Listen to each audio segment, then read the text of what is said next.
Hi friends, రోజుకు ఒక మంచి మాట కార్యక్రమంలో భాగంగా ఆనందం మీ సొంతం అనేటువంటి ఒక కాన్సెప్ట్లో ఈరోజు 6వ రోజులోకి ప్రవేశించాం. ఈరోజు ఉన్నటువంటి ప్రశ్న ఏమిటంటే, మన ఉనికిని శరీరానికి బయట కూడా అనుభూతి చెందగలమా అనేది. తప్పనిసరిగా చెందగలం. ఒక 3 ఉదాహరణల ద్వారా ఇక్కడ మనం చర్చించుకుందాం. ఒకటి, రసగుల్లా చక్కెర పాకం లోపల ఉంటుందా, బయట ఉంటుందా? రసగుల్లా చక్కెర పాకంలోనూ ఉంది, పాకం లోపల ఉంటుంది, బయట కూడా ఉంటుంది అని మనం సమాధానం చెప్పవచ్చు. అలాగే మన అనుభూతికి లోపల ఉన్నాం. ఉనికి అనే అనుభూతి మన లోపల ఉంది, శరీరానికి బయట కూడా ఉంది. వాస్తవానికి మొత్తం విశ్వం కూడా ఈ అనుభూతిలోనే ఉంది. దీని అర్థం ఈ అనుభూతి అన్ని చోట్ల ఉందనే కదా. ఇక రెండోది, చేప నీళ్లలో ఉంటుంది, చేప చుట్టూ నీళ్లుంటాయి. అది నీటి కోసం అటు ఇటు వెతకొచ్చు. ఎందుకంటే నీరు చేప కళ్ళ సమీపం వరకు ఉండటం వలన అది నీళ్లలోనే ఉందన్న విషయం దానికి తెలియదు. అదేవిధంగా అనుభూతి మనకి ఎంత దగ్గరగా ఉంటుందంటే, మనలో అనుభూతి ఉందని కానీ మనం అనుభూతి మధ్యలో ఉన్నామని కానీ మనకు స్ఫురించదు. నిజానికి ఉనికి అన్ని చోట్ల మన లోపల బయట కూడా ఉంటుంది. ఇక మూడోది, వంటవాడి దోశలను పెనం మీద నూనె పోసి కాల్చినట్టే శరీరం కూడా ఈ ప్రపంచంలోకి వచ్చింది. దోశలో నూనె ఉంటుంది, దోశ నూనెలోనూ ఉంటుంది. అలాగే ఈ అనుభూతి శరీరం లోపల బయట కూడా ఉంటుంది. మరి మరొక ప్రశ్న ఏమిటంటే, కొన్ని రోజుల క్రితం ఒక ఆయన అడుగుతున్నాడు, కొన్ని రోజుల క్రితం నేను నిద్రలు వచ్చినప్పుడు నా శరీరాన్ని కదల్చలేకపోయాను. నాకు చాలా భయం వేసింది.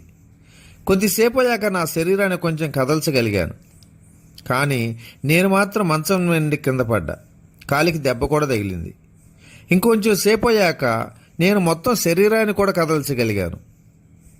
నేను నిద్రపోయాక నేనంటే ఈ శరీరం కాదని అనిపించింది. మరి సంఘటనకు అర్థం ఏంటి? దీనికి సమాధానం, చాలామంది చాలాసార్లు నిద్ర లేవగానే తమకు ఇలాంటి అనుభూతులు కలుగుతున్నాయని చెబుతూనే ఉంటారు. ప్రతిరోజు ఉదయాన్నే ప్రకృతి మనకి సత్యం యొక్క అనుభవాన్ని ఉచిత నమూనాల ద్వారా అందిస్తుందని అందరికీ తెలుసు. ఒక సేల్స్ మ్యాన్ తన వస్తువుని అమ్మే ముందు ఆ వస్తువు నమూనాను చూపిస్తాడు కదా. అదేవిధంగా ప్రకృతి కూడా సత్యం యొక్క అనుభవాన్ని, అంటే ఉనికి యొక్క అనుభూతిని ప్రతి ఉదయం నమూనాగానే ఇస్తూనే మనకు. కానీ మనం దాన్ని రుచి గ్రహిస్తామని. కానీ మనిషి లేవగానే అతనికి తన పనులు గుర్తొస్తుంటాయి, నమూనాను మర్చిపోతాం. మన రోజు పొద్దున్నే నిద్ర లేవగానే మన ఆలోచనలు ఎలా ఉంటాయి? నేను ఇప్పుడు ఏం చేయాలి? ఈరోజు ఏమేం పనులు చేయాలి? ప్రకృతి ఇచ్చిన ఉచిత నమూనా ఈ ప్రశ్నలో మాయమైపోతుంటుంది. వీటన్నింటిని పక్కన పెట్టి మనం ప్రకృతి మనకిచ్చే ఉచిత నమూనాపై దృష్టి కేంద్రీకరించగలగాలి ఎల్లప్పుడూ కూడా. అయితే మరి మనకి తెలుసుకోవాల్సింది ఏంటంటే, మనం ఉదయం 6 గంటలు నిద్ర ఇచ్చినట్టయితే 6:15 దాకా లేవకండి. 6 నుంచి 6:15 వరకు ఉనికి యొక్క అనుభూతిని పొందడానికి ప్రయత్నించాలి. 6:15కి నిద్రలేచ్చామనుకోండి, లేకపోతే రకరకాల ఆలోచనలు, ఈరోజు నా పనులేంటి, ఎవరెవరిని కలవాలి, నా మీటింగ్లు ఎవరితో ఉన్నాయి, ఇది జరిగి తీరాలి, అది చేయాలి, బ్రేక్ఫాస్ట్ తయారు చేయాలి, ఇలాంటి ఆలోచనలు ముసురుకుంటూ ఉంటాయి. అలాంటప్పుడు మరి మీరు 6:15కే నిద్రలేసి ఉంటే ఏమయ్యేదని మిమ్మల్ని మీరు ప్రశ్నించుకోండి. నా పనులన్నీ పావుగంట తర్వాత మొదలు పెడితే ఏం జరుగుతుంది? ఈ 15 నిమిషాలు ప్రకృతి ప్రసాదించే సత్యం యొక్క నమూనాలను ఉపయోగించుకోవచ్చు కదా అనుకోవచ్చు. ప్రతి ఉదయం ప్రకృతి మనిషికి ఏదో ఒకటి చెబుతూనే ఉంటుంది. ప్రకృతి మనుషుల మధ్య ఎటువంటి భేదభావం, పక్షపాతం చూపదు. ధనవంతులైనా పేదవాళ్ళైనా సరే ప్రకృతికి ఒకటే, ఒకరొకటి ఇంకొకటి ఇవ్వదు. మనిషి మాత్రం ఏదో పక్షపాతం ఉందనుకుంటుంటాడు. వాస్తవానికి ఎటువంటి కూడా వివక్ష ఉండదు. దీన్ని మనం నమ్మనంత వరకు, దీనిపై మనకు అవగాహన లేనంత వరకు భేదభావం ఉందనే భావిస్తుంటాం. కొన్ని ఘటనలు కేవలం మన కోసం మాత్రమే జరుగుతాయి. వాటి వలన మనం ఏదో ఒకటి నేర్చుకుంటారని ఆశిస్తూ ఉంటుంది ఆ ప్రకృతి. అదేవిధంగా మరొక ప్రశ్న ఏమిటంటే, ఆకాశంలో నక్షత్రాలు, గ్రహాలు మనపై ప్రభావం చూపుతాయా? చూపితే ఏ విధంగా ఉంటాయి? గ్రహాలు, నక్షత్రాలు మనపై ప్రభావం చూపుతాయి అనేది అక్షరాల నిజమే. గ్రహాలు, నక్షత్రాలే కాదు, భూమిపై ఉండేటువంటి మనుషుల యొక్క ఆలోచనలు కూడా మనపై ప్రభావం చూపుతూనే ఉంటాయి. భూమి కూడా మనపై ప్రభావం చూపుతుంది. అంతేకాదు, ప్రపంచంలోని ప్రతిదీ మనపై ప్రభావం చూపుతూనే ఉంటుంది. అయితే వీటి వల్ల జీవితంలో మనకు ఎటువంటి ఆటంకాలు కూడా కలగవు. ఇవన్నీ మనకు సాయం చేస్తూనే ఉంటాయి. భూమి మనల్ని తన వైపు లాక్కోకపోతే అసలు మనం నడగలుగుదామా? ఎంత కష్టమయ్యేదో ఆలోచించండి. అలా మనల్ని తన వైపు లాక్కోకపోతే మనం ఒక ప్రాంతాన్ని చేరటానికి మామూలుగా పట్టే సమయం కన్నా 10 రెట్లు ఎక్కువ సమయం పడుతుంది. భూమి మనపై చూపే ప్రభావం ఇదేననుకుంటే అది మనకి ఏమాత్రం అడ్డంకి కానే కాదు. ఈ విషయాన్ని సమగ్రంగా అర్థం చేసుకోవటం అవసరం. లేకపోతే నక్షత్రాలు మనపై దుష్ప్రభావం చూపుతాయనే నమ్మకాలు బాగా పెరిగిపోతాయి. మనం వాటి చేతిలో కీలుబొమ్మలు అయిపోతాం. నక్షత్రాల గ్రహాల ప్రభావం మనపై కేవలం 10-15% మాత్రమే ఉంటుంది. అయితే మిగిలిన 85-90% కేవలం మన సొంత ఆలోచనల ప్రభావమే. ఆలోచనలు మనపై అపారమైనటువంటి ప్రభావం చూపుతుంటాయి. వాటిని మార్చుకొని సానుకూలంగా మలుచుకోవాలి. అన్ని ఇతర ప్రభావాలు మనకి మేలు చేసేవే, కానీ చెడు చేసేవి మాత్రం కానే కావు. మన శరీరంలో నీరు, ఇంకా ఇతర మూలకాలు చాలా ఉంటాయి. ఆకాశంలోని నక్షత్రాల, గ్రహాల ప్రభావం వాటిపై ఉంటుంది. సముద్రపు అలలు తరంగాలుగా మారటానికి కొన్ని విశేషమైనటువంటి సమయాలు కూడా ఉంటాయి. సముద్రంలో ఆటుపోట్లకు చంద్రుడి యొక్క గురుత్వాకర్షణ శక్తి వలన ఏర్పడుతుంటాయి అనే సంగతి మనకు తెలుసు. అలాగే ఆకాశంలోని నక్షత్రాలు, గ్రహాలు, చంద్రుడి ప్రభావం మన శరీరంపై, వాటిపై ఉంటూనే ఉంటుంది.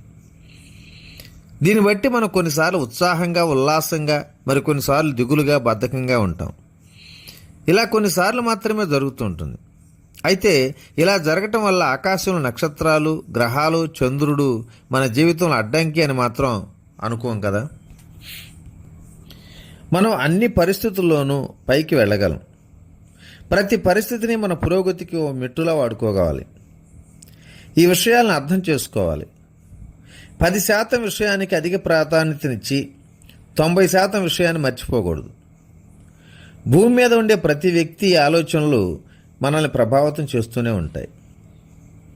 అందుకే ప్రతివారు కూడా సానుకూల ఆలోచనలను చేస్తే సంతోషకరమైన తరంగాలు ఏర్పడి మొత్తం ప్రపంచాన్ని సానుకూలంగానే మారుస్తాయి. నిజానికి భూమి ముఖపత్రాన్ని మార్చేస్తుంటాయి. మరి మరొక ప్రశ్న ఏంటంటే, జీవితానికి సద్గురు అవసరమా? చాలామంది అంటారు సద్గురు లేని జీవితం వ్యర్థమని. ఇది ఎంతవరకు నిజమని? అమ్మ అవసరం ఉంటుందా లేదా? అమ్మ అవసరం ఉందా లేదా అని అడగటం లాంటిదే ఈ ప్రశ్న కూడా అనిపిస్తుంది. రెండింటికి సమాధానం ఒకటే. మనకు తెలుసు, ప్రతి పిల్లాడికి తల్లి అత్యవసరమని. లేకపోతే పిల్లలు శుద్ధమైన, అంటే షరతులేని అపరితమైనటువంటి ప్రేమను ఎలా నేర్చుకుంటారు? మనకు శుద్ధమైన ప్రేమ దొరకనంత వరకు అదేమిటో మనకు అర్థం కాదు. పిల్లవాడికి తల్లి ఎలా అవసరమో శిష్యుడికి గురువు కూడా అలాంటి అవసరం తప్పనిసరిగా ఉంటుంది. గురువు లేని జీవితం అర్థం లేనిది కాదు, కానీ అసంపూర్తిగా ఉంటుంది. జీవితానికి ఏదో ఒక అర్థం ఉంటుంది. లక్షలాది మంది ప్రజల జీవితాలకు ఏదో అర్థం ఉంది. వాళ్ళు ఈ భూమి మీద పోషించాల్సిన పాత్ర చాలా ఉంటుంది. అయితే గురువు లేని వ్యక్తులు కొద్దిపాటితోనే తృప్తి చెందుతారు. వారి జీవితాన్ని ఒక అంగుళం కూడా మేర అర్థం చేసుకోలేరు. జీవితాన్ని మొత్తంగా కొలవాలంటే 7 అంగుళాలని చెప్పొచ్చు. ఈ జన్మకు ముందు 3, ఈ జన్మ తర్వాత 3 అంగుళాలు ఉంటాయి. మధ్యలో ఉండే ఒకే ఒక అంగుళమే ప్రస్తుత ఈ జన్మ. జీవితపు సామర్థ్యాన్ని పూర్తిగా వినియోగించుకోవాలనుకునే వారికి గురువును పొందటం చాలా అత్యంత అవసరం కూడా. మరి ఈరోజు ఈ సత్యాలను ఇంతటితో విరమించుకుందాం. రేపటి రోజున మరికొన్ని విషయాలు తెలుసుకోవటానికి ప్రయత్నం చేద్దాం. ఓకే, ఇట్లు మీ రామిరెడ్డి, మానస సరోవరం. Thank you.